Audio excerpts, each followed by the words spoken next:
So it's been an interesting week this week in regards to superhero news, superhero movie news, and everything else in between.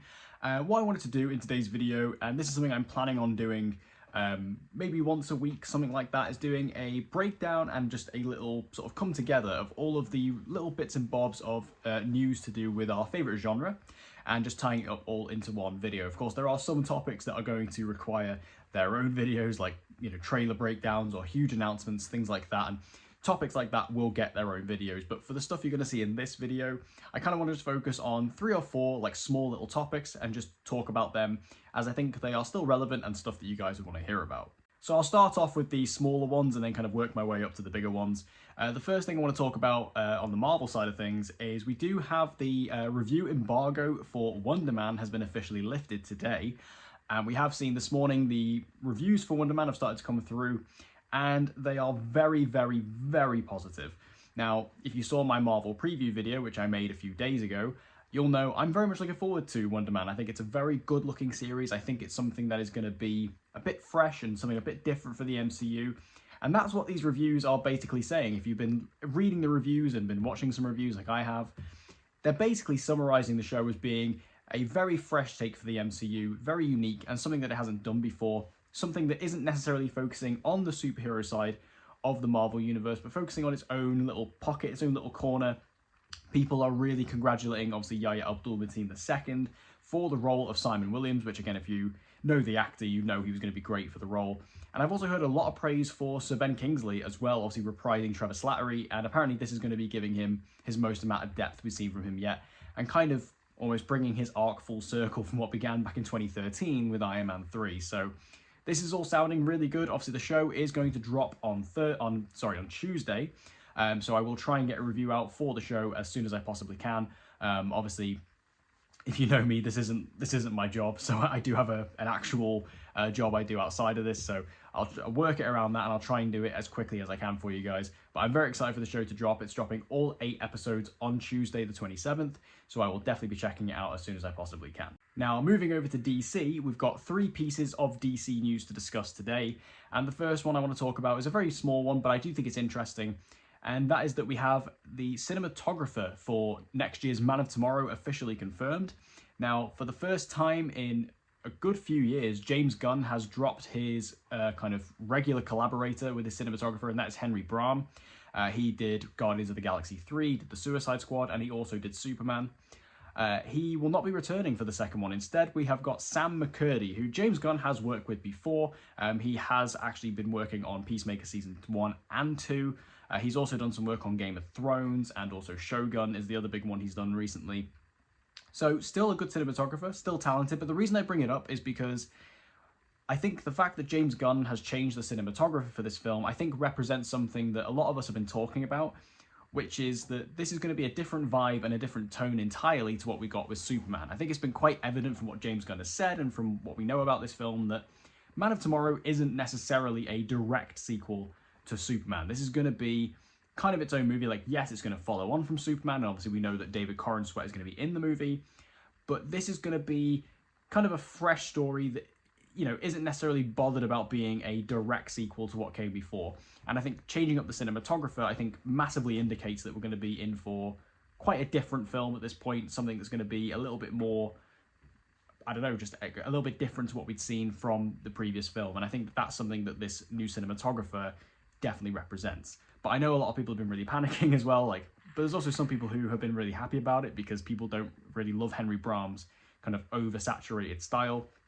I personally quite liked it. I think it worked for Superman, but if this is going to be, again, a different film that perhaps is going to be focusing more on Lex, potentially, which is what we've heard about the movie, then perhaps going with someone like Sam McCurdy is going to kind of tailor that and angle that to more of Lex's perspective rather than Clark's. And sticking with Man of Tomorrow, we've also got a piece of news. This came out from Nexus Point News, and this is kind of a clarification on something that we heard about over the last couple of weeks.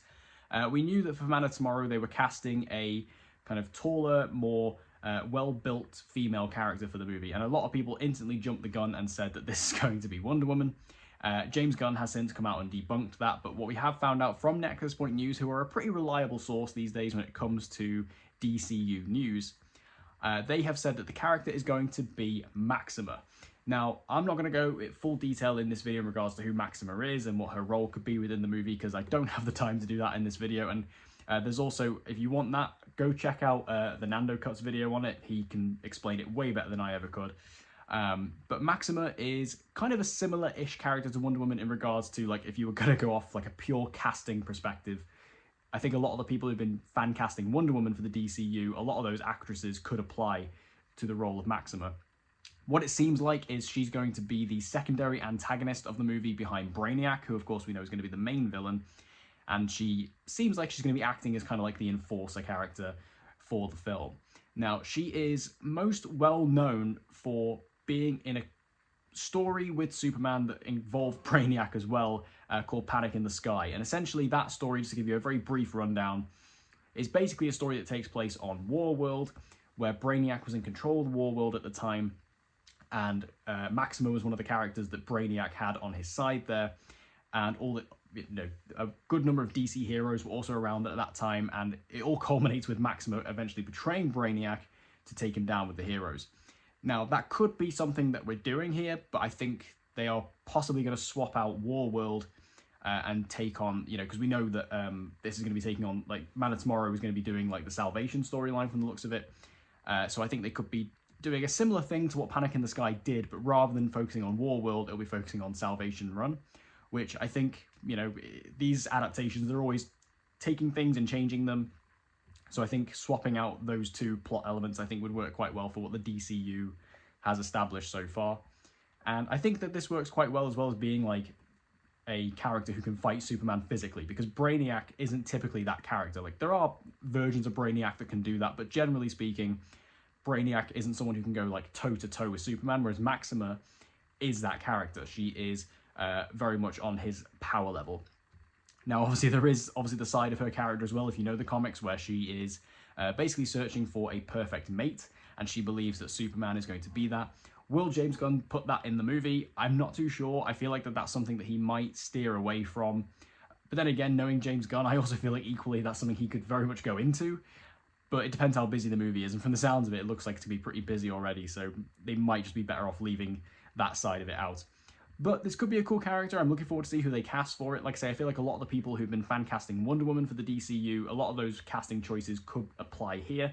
I have seen a lot of people say Karen Gillan for the role, which does make sense given her close connection with James Gunn. But we'll have to wait and see. Obviously, the movie's coming out next year. It should start filming, I believe, in April, May time this year. So hopefully by the time we get, over the next few months, we start hearing some more casting news for Man of Tomorrow. And then we have the big one, the final one, which I'm going to talk about here.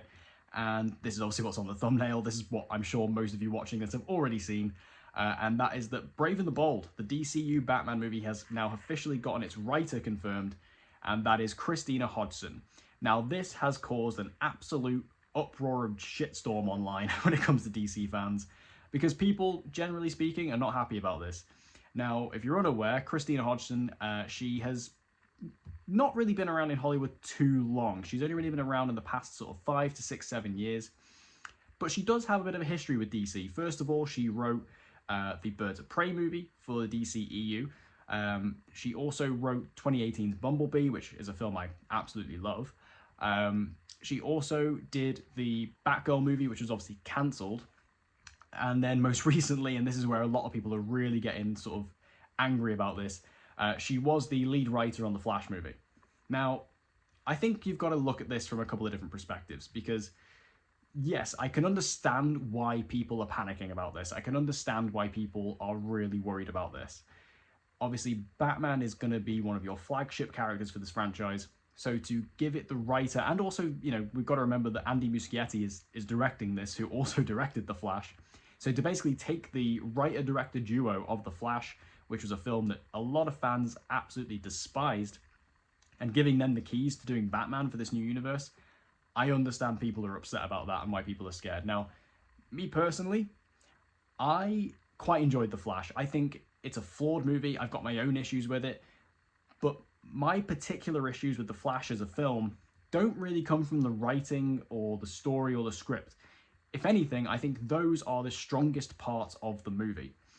I think when you look at the problems with The Flash, I think that stems from the sort of the larger creative issues and the really poor choices of how they went about doing the CGI in some scenes, and I also think obviously the whole Ezra Miller situation of it all, that all kind of puts this dark cloud over the movie as a whole. But I think The Flash is quite a fun movie. I think overall it's fun, and while I don't love everything about it, I think it's pretty solid. And I think the story of it was honestly the best part. Like what Christina Hodgson actually attributed to the film, I think was its strongest section. I think that was the strongest part. And when I look at what else she's done, I quite liked Birds of Prey. I thought that was quite underrated as far as the DCU films go. As I said before, I loved Bumblebee. Like, as, you know, a diehard Transformers fan, you know, I don't really talk about Transformers on this channel, but I love Transformers, so I loved Bumblebee. And the Batgirl movie, obviously, that was cancelled. We don't know how it was. I mean, according to Peter Safran, he said it was unreleasable. I don't know how true that was, but I think a lot of people are really panicking, like, excessively about this. Again, if you didn't like The Flash, like, that's fair enough. I completely understand that. And obviously not wanting to give the person who made a movie you don't like the keys to Batman, I completely understand that. But at the same time, I think that people are being unnecessarily hateful towards Christina Hodgson in this, because I think she is a talented writer. I think there is good stuff in there. And again, I think a lot of people are blaming her for The Flash, when in reality, I don't think The Flash being bad and the things that people don't like about The Flash, I don't think that was to do with her, to be honest with you. And combined with the other stuff she's done, I don't think this could, like, I'm not saying the movie's going to be amazing, but I don't think this necessarily indicates that it's going to be a train wreck. You know what I mean? I think this is going to be fine. And if you pair her with someone like Andy Muschietti, which again, director of The Flash, I mean, I don't think he really stands out as a director on The Flash, but I liked his It movies. He's got a good track record with his horror films. If you've seen It Welcome to Derry this year, he was behind that. That was brilliant. And DC typically do have a lot of success working with horror-based directors, like David F. Sandberg did the Shazam movies, James Wan did the Aquaman movies.